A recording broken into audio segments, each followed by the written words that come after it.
Now, when UKIP won control of Thanet District Council back in 2015, the party was on a high, and this was seen as a good opportunity to prove they could hold power at local level. But less than 3 years later, the UK Independence Party is all but over. Lawrence Slater reports. 2015 were happier times for UKIP. The party had won nearly 4 million votes at the general election, an EU referendum was on the horizon, and, on a promise to reopen Manston Airport, UKIP took control of its first ever local council in Thanet. We'll see whether or not by adopting a very different approach and a very sort of more calm approach in doing things that we can actually find that Thanet Council becomes less the object of people's attention and more the object of their admiration because they simply get on with getting the job done. 3 years on, Brexit is underway and things look very different. In Thanet, 2 weeks after 12 UKIP councillors left the party furious at Chris Wells's decision to back plans to build homes on the Manston site, the council leader announced he will resign. He said, "An administration supported by 13 or so of 56 councillors would be a highly unstable proposition. It leaves the Conservatives as the largest party on the council." UKIP expert Matthew Goodwin said issues in Kent were more than just local squabbles. I think the fact that UKIP is struggling in Thanet, in Kent, in the southeast of England, is in many respects reflective of the party's serious problem. This is a core heartland for the UK Independence Party and also for Euroscepticism. It is also an area of the country that UKIP once had a very strong presence on the local council. And I think that, in a way, has become a symbol of UKIP's decline. And nationally, the party's faring little better. After a succession of leaders, Kent's Henry Bolton, party leader for just 4 months, resigned after a vote of no confidence. Before his election, he had warned that this was a make-or-break moment for UKIP. The public and the membership of UKIP will not put up with another failed leadership. So, with the loss of local power and yet another national leader to find, is there any future for UKIP? And with voters deserting the party, where will they look to put their political support now? Well, to discuss that, we're joined by the party's most recent leader, Henry Bolton. Thanks for joining us in the studio. Now, this is the latest TV studio you've been in this week. You've been on air a lot with your partner, Jo Marnie, discussing your relationship, your private life, and her racist messages. You've also admitted that you lied about not being in a relationship with her when you actually were. So in what way have you helped build public trust in politicians recently? Well, I think what I said was that there was a bit of smoke and mirrors there. And indeed, I had been put in what I consider to be an entirely improper situation where before any investigation had taken place into those messages, or indeed how they came to be in the public domain, which involved people within the party who had deliberately acted to and all this has been talked about this week. But my question is, you lied and you've admitted that. Well, I felt I was in an invidious position position there because, indeed, what I was trying to do was ensure that there was a due process that was undertaken for the good of the party, and in trying to do that, I was put in a position by a few people within the party saying, you know what, that's irrelevant. It's you or it's her. And this was before a lot of this came out or it was even known about. So I'm afraid I will stand by friends, family, loved ones, including Jo, and I won't take that as a means to leverage me out of the party, given the internal politics that were going on at the time. Right. Let's move on, because you will be associated now with the final days, months of UKIP. It's over, isn't it, for the party you used to lead? I think what is over? I think UKIP is not. It's going to be around for some time, but the question perhaps is whether or not it will ever be effective in shaping the discussion of how we leave the European Union, and indeed shaping the trajectory of the United Kingdom as it comes out of the European Union and moves into the future. I think it is a great shame that the party has decided not to opt for reform and change, and to basically grow up and become a professional party that can be a really strong influence in a comprehensive manner in British politics. But that was the decision that the NEC took, and that was then supported in the extraordinary general meeting where the vote was against me. In effect, it became a vote against against reform. We heard just now from Chris Wells in Thanet. In many ways, he was in a parallel situation to you, albeit on a local level. Do you have some sympathy for him? I mean, he wanted a calm administration. One thing he did was remain calm and face up to, some might say, the realities when you get into power. If I may, I'd like to disagree that he was in a similar situation. It's maybe ended in a similar way. But Chris was elected, as was UKIP, on a central pillar in the election of reopening Manston Airport. Now, Chris Wells, against the wishes of many of his councillors and against the party's policies, moved in the other direction. Chris, at an early stage, gave up on that whole idea, did not engage in a public relations exercise to explain why. Well, he might say he looked at the reality once he got into the leadership position and had to make a political calculation about what was achievable. You know, and that's exactly what he has said.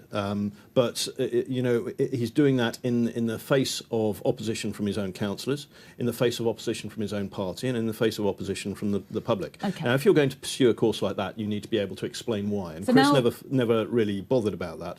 And indeed, I met him before Christmas with the chairman of the party, and we laid it on the line to him. We gave him a number of options, and indeed, he decided not to take any of them. We would have supported him had he done so. Okay. Now you're all going your separate ways. I want to get the views of our other guests about where people might put their votes now if they're not going to vote for your party. Who will you vote for if there was a general election this year?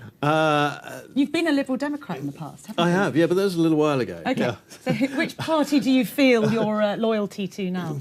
I feel my loyalty to a cause. I'm being a little bit guarded there in what I'm saying. Not so much Brexit as such, but the trajectory, I used that phrase earlier, or that word earlier, that the United Kingdom comes out of the Brexit process on. And I think it's tremendously important to shape that in the right way. And I think the voice of the 17.4 million who voted actually should be heard. And actually, the voice should be a political party that is dedicated to leaving the European Union, to have a balanced debate. So yes or no, will you vote Conservative? No. OK, thank you for your straight answer. There are around 600,000 votes up for grabs if we go by the way UKIP polled last June. Catherine Bearder, where do you think they'll go? Do you think any of them will come to the Liberal Democrats? Well, if they're still wedded to leaving the European Union, no, they won't, because the Liberal Democrat is an internationalist party. We have always been pro-European. So for UKIPers, that's not the place for us. If they're concerned about equality, about the environment, and delivering centralist policies, then yes, come to us. Would you welcome them? As long as they've dropped their opposition to the European Union. I think, what we've got now is we had the debate around the referendum. We had the Leavers, the UKIPers, and some of the Conservative Party. What we see now, there was no plan. You know, this was all a chimera, that there is no plan. And we're 18 months on, and we still have no deal. We have the Conservative government are desperately trying to, they're having to lock them into checkers to make sure that they come up with a plan, for goodness sake. And this is an opportunity for the Liberal Democrats, well, yes, because we're actually saying this is not in our best interest, and if whatever plan comes out, we need to have a vote on that. Because if I was going to sell my house and say, well, OK, I've sold the house, I don't know where I'm going to go and live, might we have a hang on a minute, this is probably not the best thing to do. OK. So I think, that a referendum on the deal is what we need now. Right, let's see what Hugh Merriman has to say. Many UKIP supporters left your party a few years ago to go and support Henry's former party. Would you welcome those particular people back to the Conservatives now? Well, I think a lot of the voters for UKIP from the 2015 election did come to the Conservative Party in the election that we had last year because they could see that we were leaving the European Union, therefore that matter had been decided. And those the Conservative Party was getting the backing. Are still available, well, certainly in my constituency, where UKIP had come second, they then came fourth, and the majority increased in my constituency. So that would suggest that UKIP voters were happy with the course that the Conservative Party was looking to set the country on. Not a second referendum, but getting out of the single market, customs union, and moving on quickly with it. The problem for your party is many people in the Conservatives are desperate to get away from perhaps the traditional Tory perceptions. Maybe you could argue some of the UKIP voters and attract younger people, particularly people who are attracted by Jeremy Corbyn's policies. Can you have it both ways? I think the most important thing for any political party is to offer people, voters, the best opportunity for them and for their families and for their neighbours. You can't be all things to all people, can you? No, I think you've got to have a core sense of what you're about. But ultimately, I think particularly for young people want to know that you're the party of aspiration. You want to give them the opportunities, the tools of the job, and then they'll get on and make something for their life and not have the state. I don't think young people expect the state to be with them and there for them all the way through their lives. Actually, in a way, younger people chime more to the aspirational message the Conservative Party has, maybe than other generations have done before them. Traditionally, the Conservative Party has been there for small businessmen and women and entrepreneurs and local communities. And especially here in Kent, we now see that they're wedded to coming out of the customs union, coming out of the single market, the hardest Brexit, and that all those business people know that that's devastating for them, that not only do they trade, most of their trade is done if they're trading internationally with the European Union, but here in Kent, where we're looking to have queues of lorries and the customs. So when you checks, hear that Jeremy Corbyn is going to make a speech on Monday advocating retaining membership of the customs or a customs union, do you think there is prospect in Parliament now for Remainers to group together? Absolutely. As a party? A cross-party. I chair the cross-party group of pro-European MEPs in the European Parliament, and I can see that the same is happening in Westminster. Those like Hugh, who were Remainers and who actually can see that where we're going is not the promised land that we were given to believe during the referendum, and that any deal is going to leave our country worse off and in a worse situation.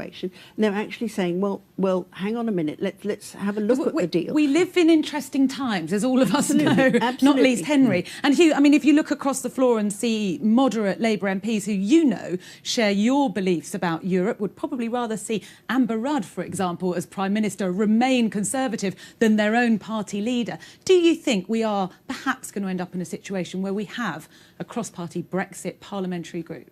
No, I don't believe so. And also, I think from my perspective, just because I voted to remain, I always made it quite clear that whatever the majority verdict would be, we would go with. And that's. But we don't know what the outcome is. We don't know where we're going to be a year, 5 years from now. How can a Democrat who actually is elected by the ballot box then decide to ignore that ballot box when it doesn't like the verdict it was given? So for me, I want to be absolutely clear. Yes, I voted to remain. I didn't campaign for either side because I always said I'd go with the majority. Now that decision's been made, we need to make a success of it, do it quickly, believe in our negotiation clout, because you have a big one, and not try and fight old battles. Some people are still fighting the referendum campaign. It's very depressing, not least for young people who want to look forward. I think on both sides of the argument, support for a second referendum has gone up. The young people have, in huge quantities, are saying that we should never be leaving. It's their future, and we need to actually say, when we know what sort of future it's going to be, then just let's go back and check. How many times do you keep asking the question and then refusing to listen to the answer? It is a different question. The question you would have is a vote on the deal. Now, the people who wanted to leave should not be scared of that, because if the deal is so wonderful, then okay, then we will win again. But I just want to be absolutely sure. You cannot delete a file on your computer unless it comes up and it says, are you sure? We're going to move on. And Henry Bolton, thank you very much indeed for joining us.